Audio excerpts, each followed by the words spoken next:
ایک حدیث ہے جس کے اندر حضور صلی اللہ علیہ وسلم نے آذان کے لیے امام اپنا مؤذن اور امام کے لیے دعا دی ہے۔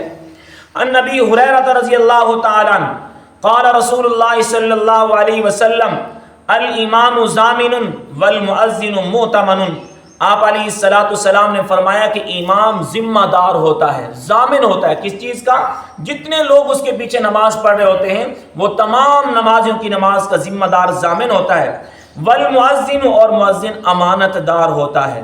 پھر آپ نے دعا دی اللہم ارشد الائمہ، اے اللہ اماموں کو ہدایت کے راستے پر چلا، واغفر للمؤذنین اور مؤذنین کی مغفرت فرما۔ تو اس حدیث سے مؤذن اور امام کی فضیلت معلوم ہوتی ہے، اور دوسرے نمبر پہ آپ صلی اللہ علیہ وسلم انہیں یہ اپنا تلقین فرما رہے ہیں کہ امام اور مؤذن کیا رہے؟ امام ذمہ دار بن کر رہے اور مؤذن امانت دار بن کر رہے۔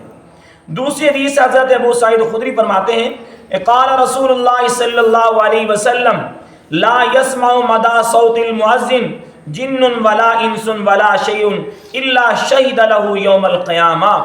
حضرت ابو سعید خدری فرماتے ہیں کہ رسول اللہ صلی اللہ علیہ وسلم نے فرمایا مؤذن کی آواز جہاں تک پہنچتی ہے وہاں تک جو جن اور جو انس اور جو چیز بھی اس کی آواز سنتی ہے وہ قیامت کے دن ضرور اس کے حق میں گواہی دے گی، شہادت دے گی۔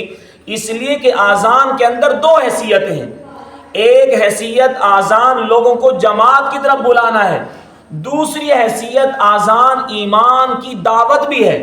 جب اشہد ان لا الہ الا اللہ کہہ رہا ہے مؤذن، اشہد ان محمد رسول اللہ کہہ رہا ہے مؤذن، یہ ایمان کی دعوت دے رہا ہے، شہادت کی دعوت دے رہا ہے۔ جب یہ دعوت دے رہا ہے تو سننے والے اس کے حق کے اندر گواہی دیں گے۔ اور ایک حدیث میں فرمایا، حضرت جابر کہتے ہیں کہ قال سمعت النبی صلی اللہ علیہ وسلم یقول ان الشیطان اذا سمع النداء بالصلاة ذاب حتى يكون مکان الروحاء۔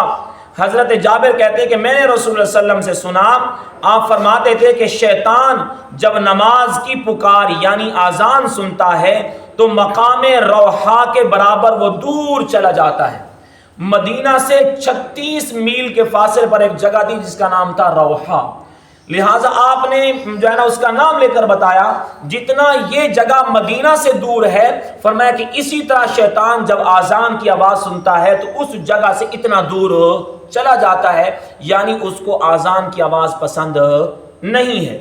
اور حضرت معاویہ کہتے ہیں کہ قال سمعت رسول اللہ صلی اللہ علیہ وسلم یقول المؤذنون اطول الناس اعناقا یوم القیامہ۔ میں نے رسول اللہ صلی اللہ علیہ وسلم سے خود سنا ہے، آپ فرماتے تھے اذان کہنے والے قیامت کے دن دوسرے سب لوگوں کے مقابلے میں دراز گردن یعنی بلند گردن والے ہوں گے۔ یہ اعزاز ہوگا کہ یہ کون لوگ تھے جو لوگوں کو نماز کی دعوت دیا کرتے تھے۔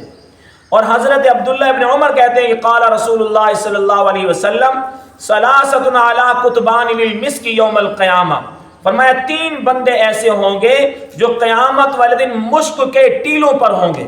مشک بہت مہنگی خوشبو ہے، فرمایا کہ 3 بندے قیامت والے دن مشک کے ٹیلوں پر ہوں گے۔ عبد ادى حق اللہ و حق مولاہ، فرمایا کہ ایک وہ غلام جس نے اپنے اللہ کا بھی حق ادا کیا اور اپنے مالک کا بھی حق ادا کیا، دونوں کو راضی کیا، دونوں کا حق ادا کیا، فرمایا کہ یہ غلام بھی مشک کے ٹیلوں پر ہوگا۔ وَرَجُلٌ أَمَّ قَوْمًا وَهُمْ بِهِ رَاضُونَ، فرمایا کہ ایک وہ امام جس نے قوم کی امامت کی اور قوم اس سے راضی رہی۔ وَرَجُلٌ يُنَادِي بِالصَّلَاةِ الْخُمْسِ کل یوم و لیلہ، فرمایا کہ ایک وہ آدمی جو لوگوں کو 5 نمازوں کے لیے دن رات میں بلاتا تھا یعنی مؤذن، فرمایا کہ یہ بھی مشک کے ٹیلوں پر ہوگا۔ تو سمجھیے گا آذان دینا کوئی چھوٹا سا عمل نہیں ہے، یہ بہت بڑا عمل ہے۔ حضرت عباس کہتے ہیں کہ قال رسول اللہ صلی اللہ علیہ وسلم من اذن 7 سنین محتسبا کتب له براءۃ من النار، فرمایا کہ جس نے 7 سال اذان دی ثواب کی نیت کے ساتھ اللہ کو خوش کرنے کے لیے، اسے جہنم سے آزاد کر کے لکھ دیا گیا کہ وہ جہنم سے آزاد ہو گیا۔ قال رسول اللہ صلی اللہ علیہ وسلم ان المؤذنین والملبین یخرجون من قبورہم یؤذنون المؤذن ویلبی الملبی۔ حضرت جابر سے روایت ہے کہ رسول صلی اللہ علیہ وسلم نے فرمایا اذان کہنے والے اور تلبیہ پڑھنے والے، تلبیہ جب حج کے لیے احرام باندھتے ہیں تو لبیک اللہم لبیک لبیک لا شریک لک لبیک ان الحمد والنعمت لک والملک لا شریک لک، ان الفاظ کو تلبیہ کہتے ہیں۔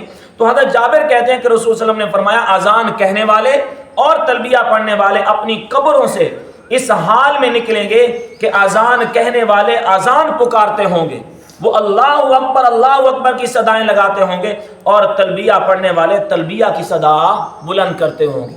یہ خوش نصیبی ہے کہ انہوں نے ساری زندگی لوگوں کو نماز کے لیے بلایا، اذان کے کلمات کہے تو اللہ قبر سے بھی اسی حال میں اٹھائے گا۔